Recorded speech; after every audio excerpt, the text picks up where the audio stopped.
Желегimiz жел беріп тұрады дағылы, жаңбыр жауып тоқтады. Бұл жерде біздің дағы патриот жігіттеріміз тұрады. Күн içi билеп çıkıştı.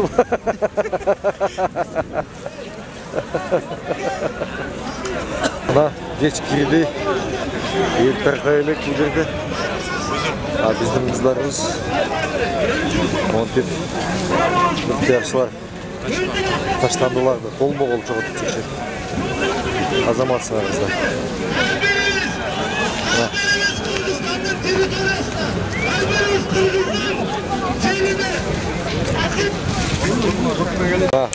Жігіттер, азаматсыңар жігіттер. Ехтияршылар бы, азаматсыңар. Ешқандай таштандысыз жоқ. Қыздар сон іште отшат. Таштар.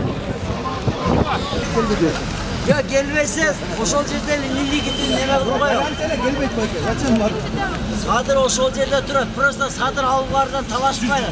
Жүргілер. Басқа 10-15 қосылдылар. Қашыл жерде дейді? Жігіттер, бар көрбейлер.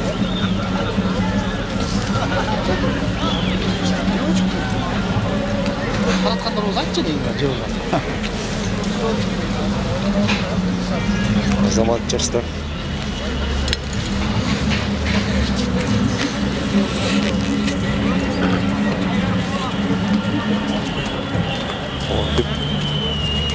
Қыздарымыз бүгін өте соны істеп бошып тап-таза айтшы. Он чейдің арасының болсы дағы тап-таза айтшы. Ешқандай мүсірік жоқ. Жігіттер іште өтіп.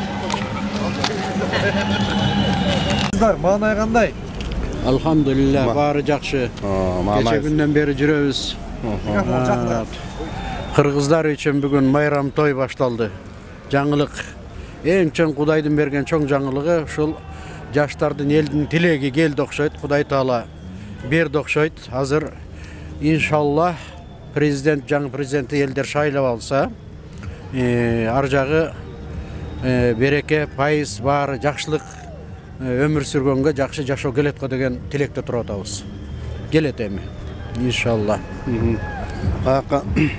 Элдин рызкысы түгөнбөйт дегендей биз акыркы жылдар үмүтүбүз үсүлүп эле жылдан жылга абдан кыргыз эли негизи келечегин күтпөй калып убакыт эле мына болбой эле биздин ушул көйдөнүбүзгө ушунча толуп кеткен экен да. Ушунчалык биз жаштардын мойдун өкөбүз. Жаштардын түндөтөн бери көрүп ушулардын ушундай кайраттуулугун, ушулардын отту кечкен балдар экен да. Ушуларды көрүп өзүбүз дагы балалыгыбызда жаштык баягы бир ойночу элек жаш кезде кангаган баягы жанга жан деп кинолордой болуп жүрөт. Ошондой эле кангаган болуп кетишти. Бул жерде ушу бир 18 жаштагы бир кыз тыра калып туруп, ушу баарысына неме кайрат берди да. Анан эми ушул өдөлөп бир улам качып, улам деп атканда биз дагы ай балдар десек, желек көтөргөн балдар айтып атат. Ай байкалар дейт. Армияга барып келген балдар кичине биз түшүнүп атабыз. Бу 17 жаштагы солдатка бара элек балдарчы. Көп немени түшүнө албай кичине коркуп кача калып атат дейт да. Бирок ошолор мына ошо бирин-бири сүйрөп ушерге алып келишти. Эми бул да болсо кыргыз элинин эми бүткүл дүйнөгө көргөзгөн бир өзүбүздүн эрдигибиз болду. Эми ушу эрдигибизге жараша дагы биздин ушу мамлекетибиздин абалы ошончолук болсо деген ойда ошол үмүт менен турабыз мына бул жерде баарыбыз чогулуп. Абдан бул элдин коюп аткан талаптары абдан туура болуп атат да. Ушу жаштар бүт эртеңки келечеги үчүн абдан көп туура сөздөрдү сүйлөп атканына ушул мойдун ажакөбүз абдан сүйүнүп отурабыз. Тазалыгын карачы. Эчтеке жок. Митинг болгонго окшошпойт.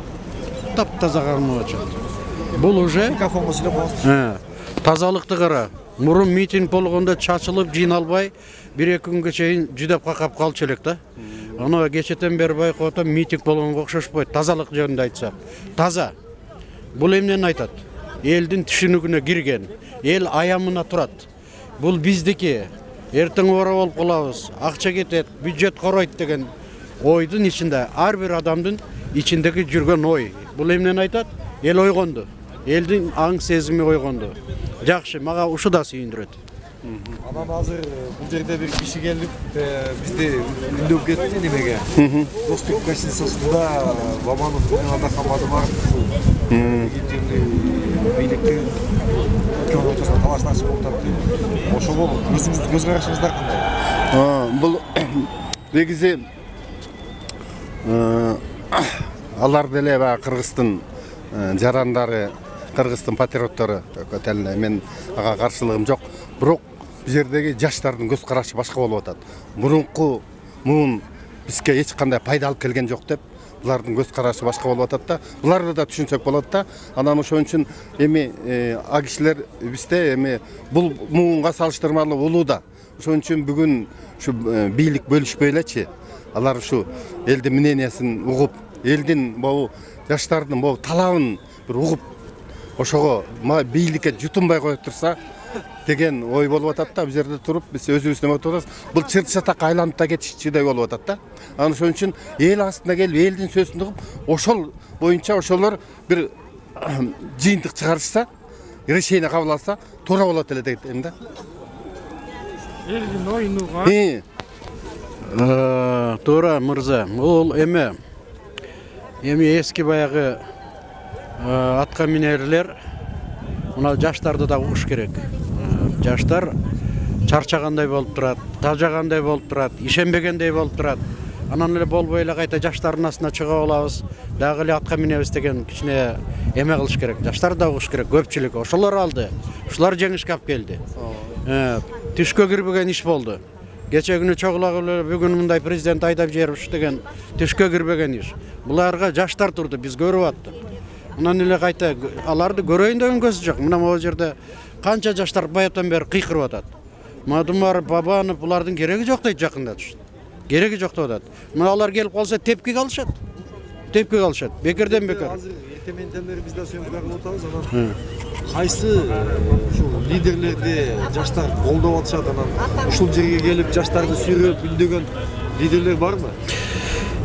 Бул жаштардын ичинен эми булардын ичинен көп, бирок эң негизгиси азыр Садыр Жапаровду тартып атышат эл өзүнө сыймыкты. А сыймык действительно бул музду жарып келди. Бир тоңуп турган муз жарака болуп ал ачылды да. Ага себеп Жапакеев. Сыймык Жапакеев. Мына эки кишини көрсөк деп атат. Пока ушундай мына жаштардын көпчүлүгү ошону айтып атат. Баятан бери эле микрофонду алып, ар ким эле ошону кыйкырып атат. Сыймык Жапакеев и Садыр Жапаров.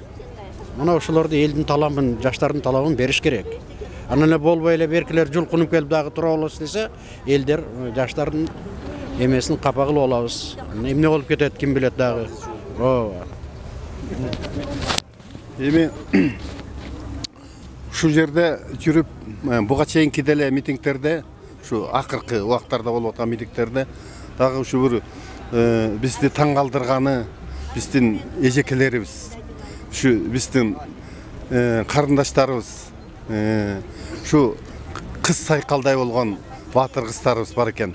Ошого мен таң калып атам, ушунчалык. Ошолор дагы төшүн каккылап астыга чыгып, ушу бардык нерсеге даярдыгын көрсөтөт. Бул эмне? Бул деген кыз баласы андайга бармаганбыз. Бул турмуштун кыйындыгы. Турмуш кыйын болуп атат. Ошон үчүн ошол кыздар астыга чыгып атат. Болбосо бардыгы баягы жетиштүү заман болсо кемелеп ушул жерге келип, ушул жерде үшүп күн түн деп турат эле.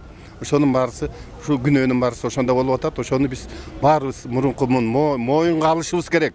Дагы бул жерде жаштардын дагы оюн эсепке алышыбыз керек. Бул Сооронбай Шарипович келгенде баардыгыбыз мындай жакшы үмүт менен шайлап, жакшы үмүт менен неме кылдык эле. Бул кишинин жөнүндө маалымат барбы азыр? Каякта Ал киши көчө күнү биз түндө укканда саат 2-ге чейин иштеп анан кеттим деп атат да бул жерде. Саат 2-де кеткен экен да. Анан ар кандай иймиштер эми бул жерден ал шашып ошондо качып, анан машинеси менен бирөөнү уруп кетишти деп атат, бир кызды. 18 жашар баланы уруп кетиптир дейт да бул жерде. Ал бала аманбы, сообу андысы да белгисиз. Анан жана сүйлөгөнүнө караганда артына желек коюп алып сүйлөп атат, эки желекти коюп алып. Же бу Бишкектин тегеректериндеби, же ошко кетип калганбы, анткени ошко жеткидей деле болгон эмес да. Эми ошко кетсе эгерде самолет, эми вертолет менен кетиши мүмкүн андай деп. Ошондойго анан азырынча белгисиз болуп атат. Анан дагы бир маалымат болду. Ушу 5-6 машина границадан чыгып кеткен деп, этишип кеткен дейт. Анан кандай болуп чыгып кетти? Эми границадан чыкса чыгып кетет. Азыр аларды эч ким неме кылган жок да. Чыкпасын деп. Анан ошондой да болуп кетиши мүмкүн. Биз билгенден азыр белгисиз. Анан иниси жөнүндө азыр YouTube'га чыгып атат. Асылбек Жээнбековди ошто абдан уртокмок калыптыр элдер. Абдан уртокмок калып, ал киши дагы ошо элди үндөп аткан, мындай тиги деп. Бирок баягы көсөнүн акылы түштөн кийин болуп калды. Saat 8'e çeyin işlerde dübürü el gütüp durdu da. Oşonda oşol çeçimdi çıkarganda mınça bolmagан эмес балким. Жакшы чечим чыгарып туруп эл астына чыгып коюшканда булардын баарысы болмаган эмес. Эми алар кичине өздөрүнөн да кетип калды окшойт эми. Эми алар деле кыргыздын кишилери эми тиги биздин өзүбүздүн бирок ар бир адам ошибкасына жооп бериш керек го.